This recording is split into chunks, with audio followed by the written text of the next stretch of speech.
Tervetuloa! Tänään syvennymme Matti Pitkäsen muotoilemaan topologiseen geometrodynamiikkaan, eli tuttavallisemmin TGD:hen. Koska aihepiiri on jo tuttu, jätämme aivan perusasiat sikseen ja keskitymme tiukasti matemaattiseen ytimeen, tarkemmin sanottuna kompleksisten avaruusaikapintojen matemaattiseen analyysiin. Tavoitteenamme on johtaa ymmärrys siitä, kuinka holografia-holomorfia-visio kykenee pelkistämään tyypillisesti äärimmäisen monimutkaiset klassiset kenttäyhtälöt täysin eksaktiiksi algebrallisiksi ratkaisuiksi. Etenemme tässä deduktiivisessa analyysissä loogisesti 5 vaiheessa. Lähdemme liikkeelle aksiomaattisesta perustasta, siirrymme pintojen analyyttisiin ehtoihin, tutkimme polynomiratkaisuja sekä niiden topologiaa, tarkastelemme dynaamisia symmetrioita ja lopuksi kokoamme tämän kaiken geometriseksi visualisoinniksi. Aloitetaan ensimmäisestä osiosta, aksiomaattinen perusta ja avaruuden H-yleistetty kompleksinen rakenne. Syvennetäänpä heti tähän.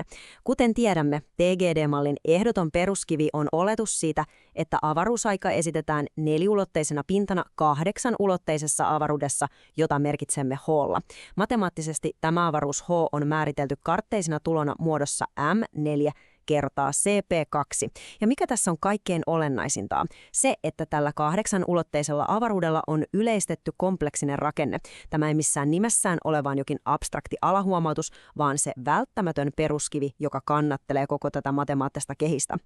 Kun tarkastelemme tätä rakennetta hieman lähempää, huomaamme erittäin selkeän jaottelun.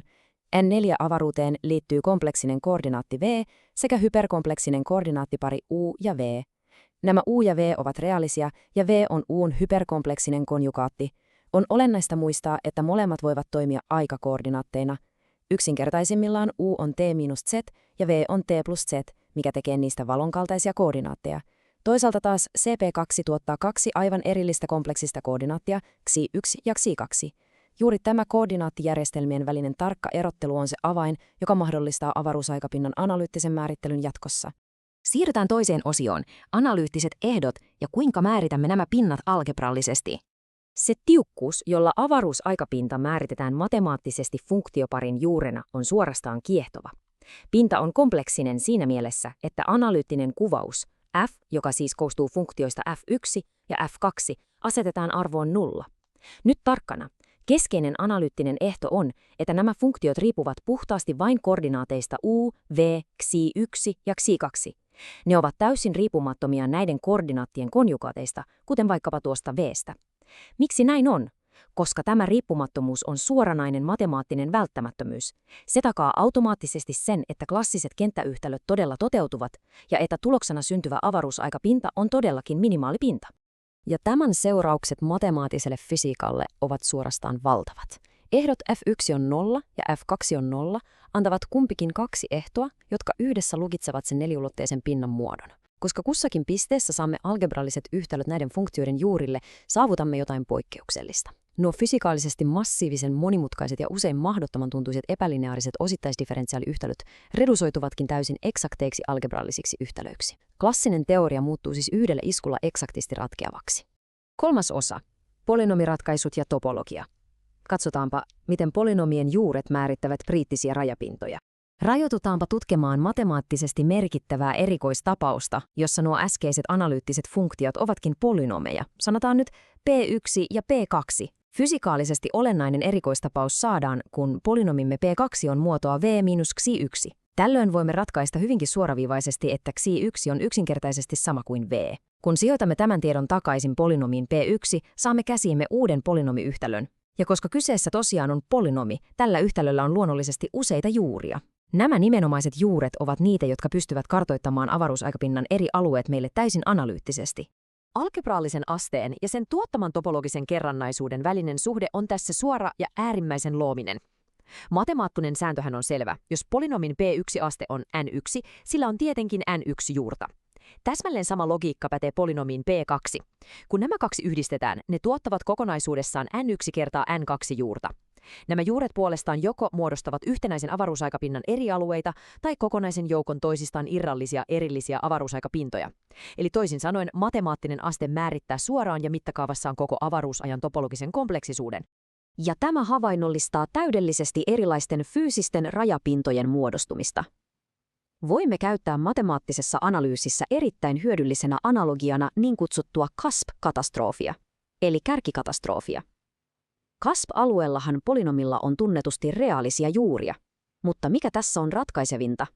Nämä juuret yhtyvät katastrofin reunoilla ja luovat näin laskoksia pintaansa.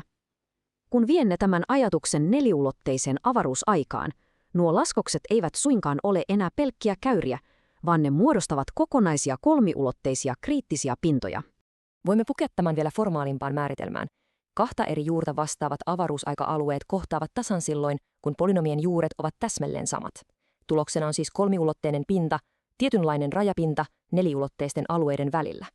Nämä juurten yhtymiskohdat edustavat kriittisyyttä järjestelmässä.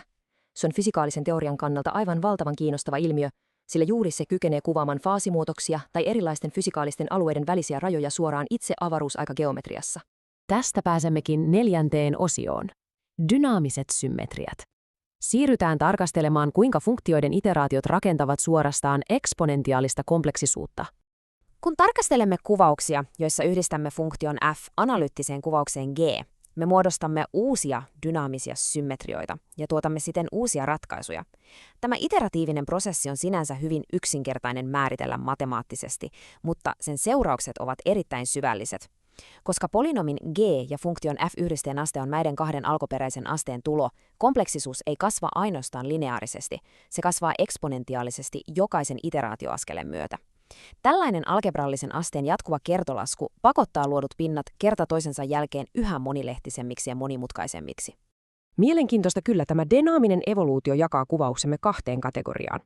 Jos analyyttistä kuvausta f ei kerta kaikkiaan voida esittää toisten funktioiden yhdisteenä, se toimii ikään kuin matemaattisena alkulukuna. Se edustaa yhtä yhtenäistä pintaa, järjestelmän alinta ja puhtainta tasoa. Mutta jos kuvaus f voidaan esittää tällaisena yhdisteenä, tuloksena onkin joukko erillisiä pintoja. Tämä on aivan pysäyttävä konseptuaalinen hyppy. TGD:n teoreettisessa mallissa tämä siirtymä alkuluvun kaltaisista funktioista yhdistettyihin funktioihin nähdään suorana rakenteellisena analogiana, abstraktion tai jopa uuden reflektiotason ilmaantumiselle, mikä laajemmin tulkittuna voisi vastata itse biologista evoluutiota ja kognition syntyä. Tästä jatkuvasta iteratiivisesta kuvauksesta seuraa muuten toinenkin, kenties monille tuttu matemaattinen ilmiö. Iteraatiot, joissa yhdistämme funktion g ja edelleen funktion f kanssa, synnyttävät avaruusajan topologian rakenteita, jotka ovat suoria analogioita kompleksianalyysistä tutuille Mandelbrootin fraktaaleille ja Julian joukoille.